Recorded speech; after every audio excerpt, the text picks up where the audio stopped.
Hello everyone, कैसे हैं आप सब। आई होप आप लोग बहुत अच्छे होंगे।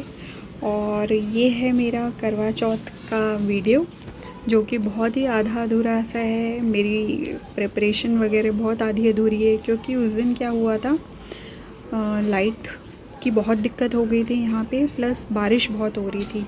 तो आप समझ सकते हैं बारिश के बीच में चाँद दिखना भी बहुत मुश्किल हो गया था।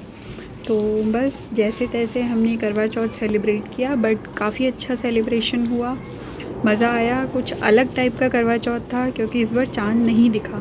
काफ़ी वेट किया, बहुत देर तक वेट किया, बट चाँद नहीं दिखा। तो बस इमेजिन करके पूजा कर ली थी और अपना व्रत खोल लिया था। तो आई होप आप लोगों का भी करवा चौथ बहुत अच्छा रहा होगा।